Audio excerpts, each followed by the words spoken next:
Hello, hello around the world, mga Krisnati, kabibi loves ko. Ayan, kamusta na kayo lahat? Ayan,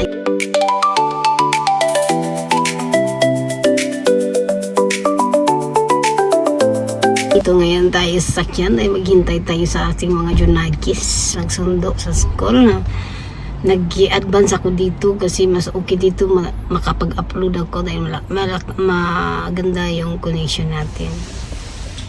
Ayan, ang gusto ko munang pasalamatan ang lahat na nagsuporta sa ating case na mahusay Peking Koreana. Grabe yung sobrang saya na makikita mo na kahit na hindi siya masyado talagang nag-upload everyday, makikita mo yung mga subscriber niya.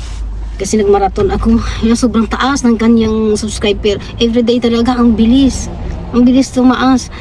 Ang goal na din ay hanggang sa birthday niya magawa natin ng 100 subscriber para naman makapag silver button na siya. Maganda kasi pag may silver button na si Chris na dahil pati si YouTube ipopromote yung channel niya. Pag silver button ka na, iba yung force, yung energy ng channel mo. Ganon. Laban natin to, go for 100 subscriber sa bago mag-birthday ang ating Peking Koreana. Yun ang the best na gift natin sa kanya. Kaya go marathon tayo please. Sa mga may mga trabaho naman, pwede naman iwanan. Naka-apply lang siya para pati yung ads niya ay hindi nyo na-escape. Panoorin nyo na lang yung vlogs niya pag matutulog na kayo. Yun talaga ang the best para maririnig nyo kung ano yung mga nakasakwento ng vlogs niya. And salamat sa kasama ko kayo sa pagkipaglaban sa ating Peking Koreana. Thank you so much. Then sobrang happy sa mga nangyayari, lalo na sa pamilya Mahusay. Ang daming blessing, as in ulan talaga, umuulan ng blessing ngayon sa Mahusay family. Ay, alam mo yung feeling natin, no, na parang yung blessing na dumating sa pamilya niya is parang sa atin din nangyari. Yung sobrang saya talaga din natin. mga kasuporta ni Chris na talaga, grabe, grabe yung love, yung support, yung spend ng time. Thank you so much. As in, alam ko hindi lang ako ang nagdaganito, marami po talaga. Ramdam ko talaga na marami tayo dito ang nakikibaka, nakikidagdagulan sa mga taong pilit na binabagsak ng ating Peking Koreana. Pero kita mo naman ngayon ano nangyayari. Ang bilis. Din ang isa pa, may sponsor. Silent viewers lang siya, silent sponsor lang siya, pero nandoon patuloy pa rin siya para suportahan natin Peking Koreana. Thank you sa lahat. Sana makahanap pa tayo na matibay na sponsor para sa bahay. Yun talaga ang ko, kasi ako kung may darating talaga na mag-start na si Chris na magbibigay din naman ako, but I'm not mentioning kung magkano, okay? Basta magagaling sa akin yun, sa puso ko yun.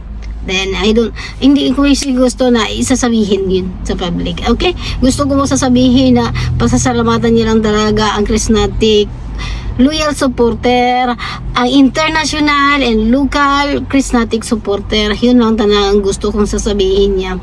Kasi ako, pag nabanggit ni Chris na yun, ay as in happy din ako. Kaya alam ko, pag nabanggit ni Chris na yan, katulad ko, na nakasupport doon sa grupo na yun, sa international, saka sa Krisnatic, alam ko yung feeling na happy. Kasi pag nabanggit kasi yun, happy din ako. Ganun, kaya naramdaman ko rin yon. Mga kagrupo ko dyan, nagiging kaibigan mo sila.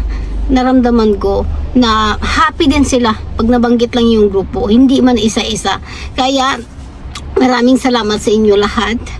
Ayun, lawakan pa natin ang ating pag-iisip, ang pag-unawa, kasi nag-iisa lang ang ating Chris na Mahusay o Peking Koreana. Nag-iisa lang siya makipaglaban everyday, ulan, init, gabi, abutin ng gabi kahit may sakit. Alam nyo na rin siya, tao lang din na napapagod, lalong pagod siya pag marami-rami naman tayo ang nagde-demand sa kanya, ang nag-a-advise. Okay lang ang advice, pero kung marami kasi parang nalilito na siya. Kaya magiging more patient pa tayo para sa ating baby loves. Thank you so much mga mami, titas, lula. Thank you. And then sino man dyan, alam ko marami pa rin na mga titos dyan, lulo na nagsusuporta sa ating Peking Koreana. Alam ko yan. Kasi marami din tayong mga silent viewers pa talaga. na wala silang comment, just watching lang. Pero sana, kung nagwa-watch kayo, please lang, don't skip the ads. Kaya malaking tulong po yan para sa ating Peking Koreana, sa kanyang mga pangarap, sa kanyang mga kailangan sa buhay para patuloy natuparin yung mga pangarap yan. Maraming salamat. Then isa sa mga gusto kong itatopic sa inyo about doon sa may nabasa kasi ako na mag-aral ka ganito, ganyan. Mag-aral daw si Chris na kasi minsan lang yun sa buhay natin na kumikita tapos mag-aral ka. Ito ha, opinion ko lang to. Kung sa akin nangyari, yung nangyari kay Chris na sinuwerte siya. Kasi ako nangyari din na sinuwerte ako, diba? Ngayon kasi, yung vlogging kasi, wala yun, kasiguraduhan. Okay? Kung dumating ang swerte sa iyo, na kumita ka ngayon para makatulong sa pamilya ko, yung kumita ang swerte na malaki, na enough doon, at mapupunan mo yung pangangailangan ng pamilya mo, hindi mo naman pwede siyang sabihin na mag-aral ako kasi may pera. Kasi kung family-oriented ka, kung sa utak mo kasi gusto mong tumulong sa family mo, pipiliin mo pa talaga ngayon ay kumita ng pera. Kasi ngayon ka lang naghawak ng ganitong pera ha? Ito, sa wais na decision to ha, hindi ito sa, alam ko, mas importante pa talaga, importante naman talaga yung pag-aaral. Sa akin, noon, hindi ato, sa akin din, hindi importante yung sinuwerte ako na magtrabaho na ako sa call center, malaki ng pera ko, malaki pa doon sa sweldo ng mga teacher, sa mga ganyan, long time ago na yun ha, mas malaki doon ng call center, nag-accept ako na nagsasahod ako ng 90,000 peso for 1 month lang yun. Ang call center dati, tapos yung depende pa sa company, diba? Bakit ako mag-aaral? Maraming sabi ako mag-aaral ka kasi time mo na yan. Kung mag-aaral ako, apektado trabaho ko, maapekto ang buong pamilya ko kasi ako lang din naman ang magbibigay sa kanya, diba? Kanila ng mga daily needs nila, pag-aaral, college. Bakit ako mag-aaral?